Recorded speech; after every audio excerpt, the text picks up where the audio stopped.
Hello दोस्तों, स्वागत है आपका आपके अपने चैनल टेक वीडियो पीडिया पर। टेक वीडियो पीडिया पर जो अभी हम बूट कैंप रन करा रहे हैं फ्रंट एंड वेब डेवलपमेंट का, उसके अंदर बेसिक रिक्वायरमेंट से लेकर के या बेसिक स्ट्रक्चर से लेके बिल्कुल बेस से लेकर के एडवांस लेवल तक आपको लेकर के जा रहे हैं।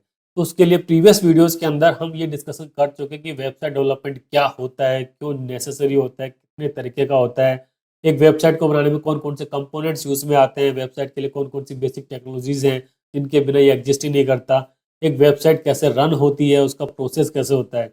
इसके बाद में एचटीएमएल के टैग्स के ऊपर हम सबको डिस्कशन कर चुके हैं कि एचटीएमएल के टैग्स कितने तरह के होते हैं, ब्लॉक लेवल और इनलाइन एलिमेंट्स के बीच में डिफरेंस क्या होता है। इन सबको डिस्कशन करने के बाद में अब हम आप पहुंचे उस लेवल पे कि हम हमारे पेज का स्ट्रक्चर को डिफाइन करने के बारे में सोचें। तो आपके वेब पेज को डिफाइन करने के लिए किस तरह के एलिमेंट्स का यूज करा जाता है, या फिर सिमेंटिक एलिमेंट्स क्या होते हैं, HTML5 के अंदर क्या नया है, ये सब कुछ डिस्कशन हम आज के वीडियो में करेंगे। तो अगर आपने अभी तक प्रीवियस वीडियोस को नहीं देखा तो पहले तो प्रीवियस वीडियोस को जरूर देखें, क्योंकि बेस जानना बहुत ही जरूरी है किसी भी चीज़ का। अगर आपको बेस नहीं पता होगा तो आप ऊपर ज़्यादा जा नहीं पाएंगे और बीच में कहीं ना कहीं अटक जाएंगे। और चैनल पर अगर नए आए हैं तो चैनल को सब्सक्राइब भी जरूर कीजिए, और लास्ट में अगर आपको वीडियो पसंद आए तो वीडियो को लाइक एंड शेयर करना ना भूलें। तो आज का वीडियो हम शुरू करते हैं। What is semantic HTML element से। ओके,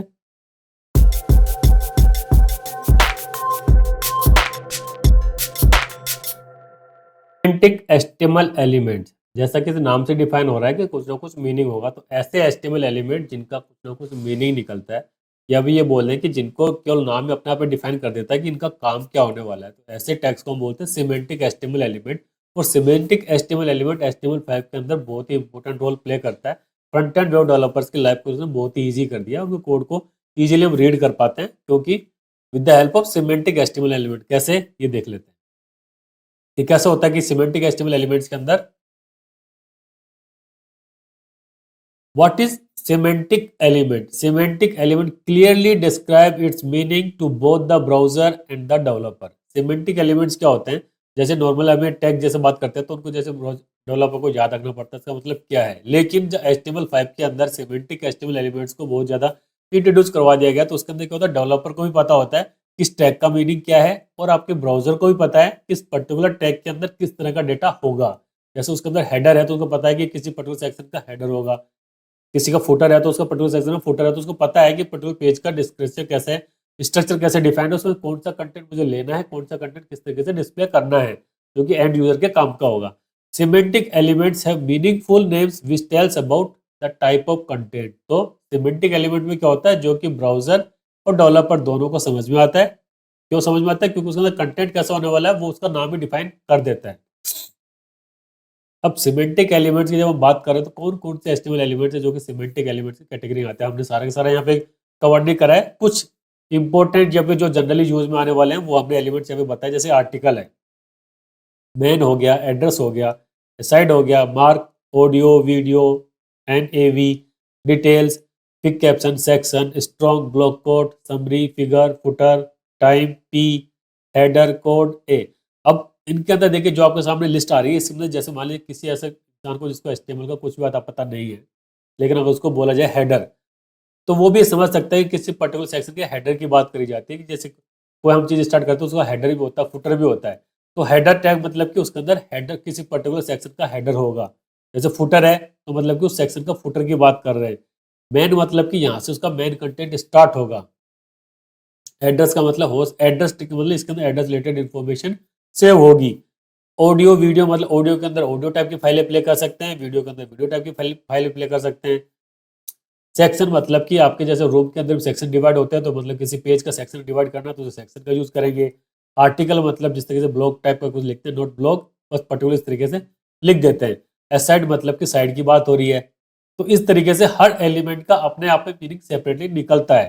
तो इस तरह के एलिमेंट्स को बोलते हैं सिमेंटिक HTML एलिमेंट। तो सिमेंटिक HTML एलिमेंट्स को यूज जब करते हैं हमारे वेब पेज के अंदर, तो उसको पढ़ना बहुत आसान हो जाता है, लिखना बहुत आसान हो जाता है, और हमारी साइट की विजिबिलिटी इंप्रूव होती है, क्योंकि ये सर्च इंजन ऑप्टिमाइजेशन के अंदर बहुत बड़ा इंपॉर्टेंट रोल प्ले करते हैं।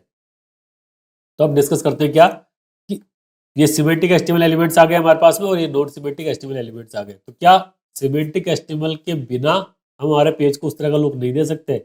बिल्कुल दे सकते हैं। HTML5 से पहले भी हमारे वेब पेज उतने सुंदर होते थे जितने कि अब है, लेकिन HTML5 से पहले जब इस तरह का काम करना होता था, हर डेवलपर अपने अकॉर्डिंग उन केसेस को डिफाइन करता है। जैसे कि लेफ्ट के अंदर लिखा हुआ हमने हेडर और राइट में लिखा हुआ ड्यू आईडी हेडर, तो ये एट्रीब्यूट है ड्यू टैग का। इसके ऊपर डिस्कस जब करेंगे तो हेडर से नाम दे दिया तो उसको ये डेवलपर को पता है कि ये मेरे पर्टिकुलर सेक्शन का हेडर है।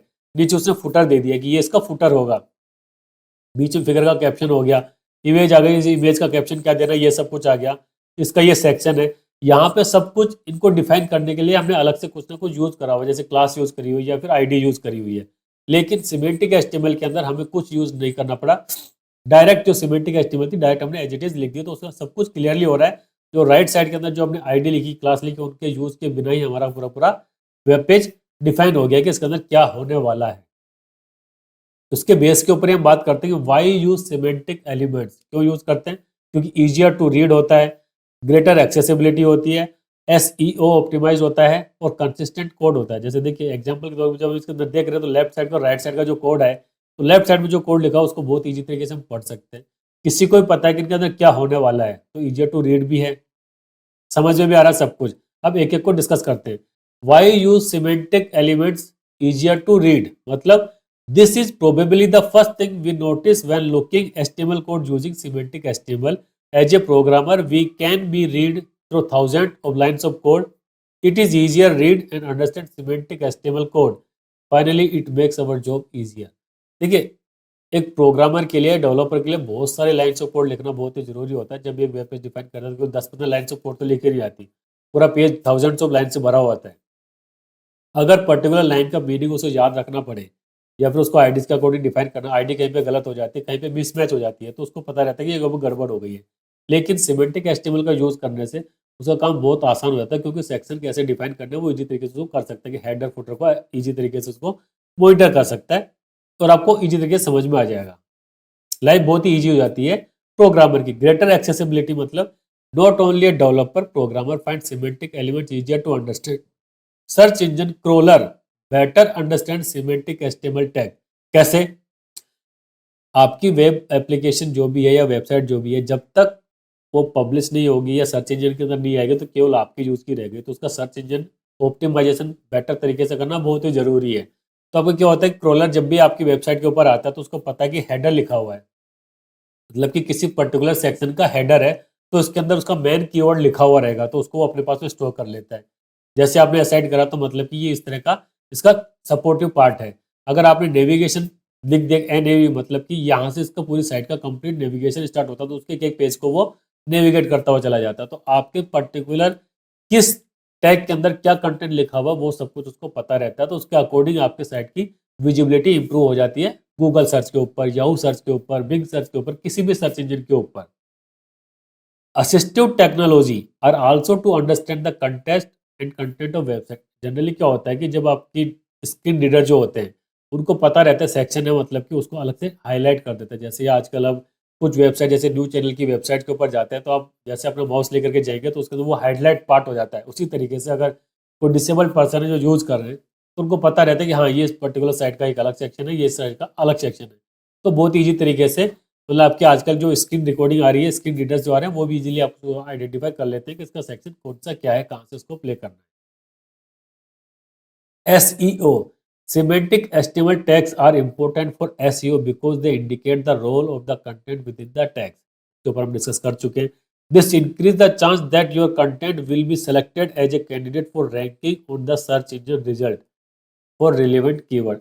आपके जो टैग्स होते हैं, एलिमेंट्स होते हैं, सेमेंटिक एलिमेंट्स के थ्रू आपका बहुत इंपॉर्टेंट रोल प्ले करता है आपकी वेब पेज का इंडेक्स को इंप्रूव करने के अंदर, या फिर बोल दे SERP, मतलब कि search engine result page index की बात हम यहाँ पे कर रहे हैं। सब कुछ कीवर्ड्स को इजी तरीके से आइडेंटिफाई कर लेता है। कंसिस्टेंट कोड, जैसा एग्जांपल में हमने लेफ्ट साइड में राइट साइड में कोड लिखा हो, तो लेफ्ट साइड का जो कोड है, अगर सिमेंटिक एचटीएमएल का कोड सिमेंटिक एचटीएमएल का यूज करके कोई भी प्रोग्रामर कोड लिखेगा तो हर प्रोग्रामर उस कोड को उसी तरीके से लिखेगा। लेकिन जो राइट साइड का कोड था जिसके अंदर हमने कहीं पे आईडी यूज कर रखी थी, कहीं पे क्लास यूज कर रखी थी, कहीं पे अलग यूज कर रखा था, तो वो सारा कोड हर प्रोग्रामर के अकॉर्डिंग अलग अलग हो सकता है। तो इसलिए when creating a header using non semantic element different programmers might write this as, जैसा हमने दिखा 4 तरीके से लिख सकता है और भी बेटर तरीके से लिख सकते हैं, अलग अलग तरीके से।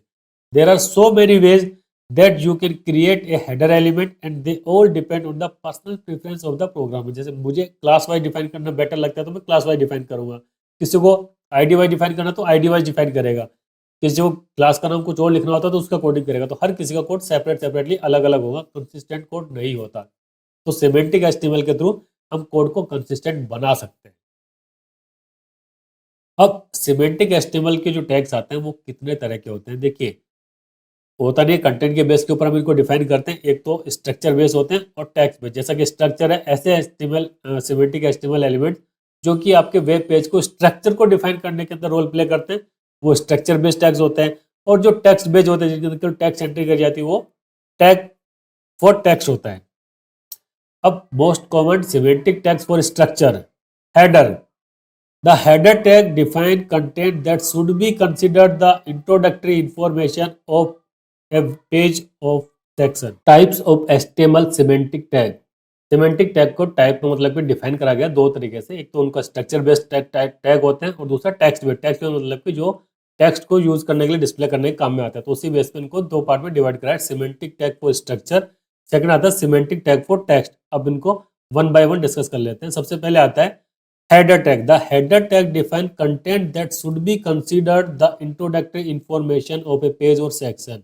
किसी भी आपका वेब पेज को मल्टीपल सेक्शंस में जब डिवाइड करते हैं तो अगर किसी भी सेक्शन के हेडर को डिफाइन करना होगा हमें, तो वहां पे हम हेडर टैग का यूज लेते हैं, जो कि ये बताता है कि उस पर्टिकुलर सेक्शन के अंदर क्या कंटेंट आने वाला है।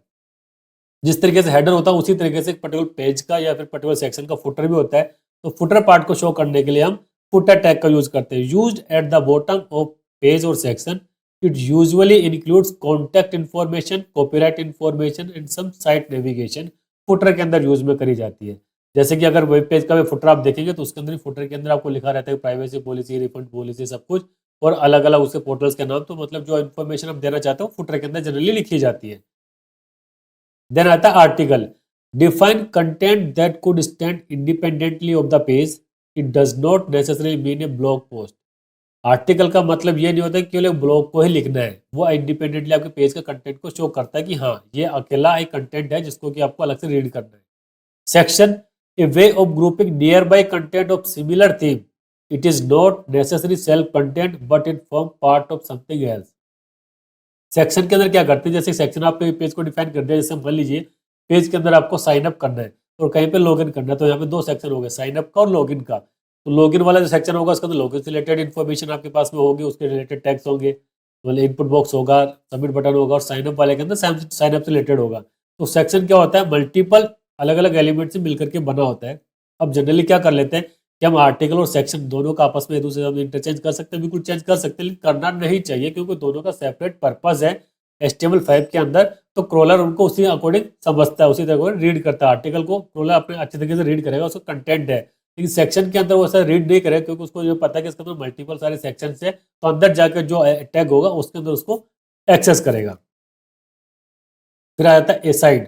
ए साइड मतलब कि अलोंग साइड। जब आपका वेब पेज होता है, कोई सेक्शन डिफाइन, आपने जनरली देखा होगा साइट्स के अंदर लेफ्ट साइड के अंदर कुछ ना कुछ मेन्यूज होते हैं, राइट साइड के अंदर मेन्यूज होते हैं। तो इसी तरीके से जब आपका जो मेन कंटेंट है उसका सपोर्टिव कोई कंटेंट होता है, वो राइट साइड में लेफ्ट साइड के अंदर जब डिस्प्ले करना होता है तो उसके लिए हम ए साइड का यूज करते हैं। It is intended for content that is not part of the flow of the content in which it appears, however still related in some way. It is used as a sidebar to your main content. Navigation and AV. It is used for navigation links. It can be nested within the header tag, but secondary navigation tags are also commonly used elsewhere on the page. मतलब कि header tag के अंदर mainly navigation tag का use करा जाता है, लेकिन उसका मतलब ये नहीं कि वहीं पे बाउंडेड हो गया, कहीं और भी इसको हम यूज कर सकते हैं। लेकिन नेविगेशन का यूज करा जाता है एक पेज को दूसरे पेज के ऊपर नेविगेट करवाने के लिए। आपकी पेज के ऊपर जितने भी लिंक्स हैं उनके मेन्यू का स्ट्रक्चर जो है उसको डिफाइन करने के लिए हम नेविगेशन टैग का यूज करते हैं। अब आ जाता है main. This tag content the main content also called the body. Body tag के अंदर जनरली आपके वेब पेज का कंटेंट होता है मेन। उसके अंदर जब हम मेन एलिमेंट टैग डिफाइन कर देते हैं तो मतलब कि आपके वेब पेज का जो टैग मेन है वो उसी के अंदर डिफाइन होगा, और ये केवल एक पेज के ऊपर सिंगल ही हो सकता है। आप मल्टीपल भी डिफाइन कर सकते हैं, आपको ब्राउजर मना नहीं करेगा, but according to W3C standard आपको केवल सिंगल मेन टैग ही यूज करना चाहिए एक HTML वेब पेज के अंदर। H group. It is used where you want a main heading with one or more sub heading in paragraph. H group का मतलब कि जहाँ आपको कैसा ग्रुपिंग करना है, जहाँ पे मल्टीपल हेडिंग्स को आपको शो करना है, मल्टीपल ग्राफ्स को शो करना है, तो वहाँ पे हम एच ग्रुप का यूज करते हैं। तो ये सारे तो हो गए जो स्ट्रक्चर बेस्ड होते हैं, क्योंकि इन सभी ने कहीं ना कहीं आपके वेब पेज को डिफाइन करा हुआ कि यहाँ पर क्या कंटेंट होने वाला है। अब उसके बाद में आ जाता है टेक्स्ट बेस्ड सिमेंटिक टैग, जैसे कि H1 आ गया, mark the top level heading. जब भी हम HTML की बात करते हैं तो कोई सेक्शन होगा तो उसके अंदर हेडिंग को जब भी डिफाइन करते हैं तो जनरली हम H1 को यूज करते हैं। और जब भी वेब क्रॉलर आपके वेब पेज के ऊपर आएगा तो H1 टैग को सबसे प्रायोरिटी देता है, अगर आपके कंटेंट को नॉर्मल टेक्स्ट को रीड करता है तो। उसके बाद में आता है H2 से H6, जो जैसे H1 है वैसे H2 से लेके H6 हर कैटेगरी होती है, हेडिंग्स का लेवल डाउन होता हुआ चला जाता है उसके बेस के ऊपर। ये भी हमारे पास है सिमेंटिक टैग है। पी मतलब जैसे पैराग्राफ को शो करना है, स्टैंड अलोन पैराग्राफ आपको लिखना है तो पी। ए फॉर हाइपरलिंक के लिए यूज होता है। OL ordered list, a list of item that are displayed in a particular order. UL मतलब a list of item that do not need to be displayed in a particular order, वो होता है UL। क्यों मतलब quotation of text. Block code मतलब कि जो आपको मल्टीपल लाइन का कोटेशन होगा उसको ब्लॉक कोड के अंदर डिस्प्ले करते हैं। ये मतलब कि आपके टेक्स्ट को एम्फसाइज करना है तो। स्ट्रॉन्ग मतलब आपके टेक्स्ट को बोल्ड करना है तो। कोड मतलब अगर आप अपने वेब पेज के अंदर कोई भी प्रोग्रामिंग का कोड लिखाना चाहते हैं, HTML के कोड को डिस्प्ले करवाना चाहते हैं, सी का कोड डिस्प्ले करवाना चाहते हैं, सी शार्प का कोड करवाना चाहते हैं, किसी प्रोग्रामिंग लैंग्वेज का कोड को डिस्प्ले करवाना चाहते हैं एज इट इज, तो उसके लिए हम कोड टैग का यूज करते हैं। तो उसके अंदर जो भी लिखा रहता है उसको HTML वेब पेज रेंडर नहीं करता है, जैसा है वैसे का वैसा डिस्प्ले में आपको दे देता है। टाइम जैसे आप डेट टाइम को शो करना तो वहाँ पे टाइम पे यूज कर लेते हैं। इसी तरीके से हमारे पास में और भी बहुत सारे एलिमेंट्स होते हैं सिमेंटिक एयर के अंदर जो कि स्ट्रक्चर को और टेक्स्ट बेस को डिफाइन करते हैं। तो उन सबको यूज करते टाइम पे हम अच्छी तरीके से डिस्कस कर लेंगे। Okay, thank you.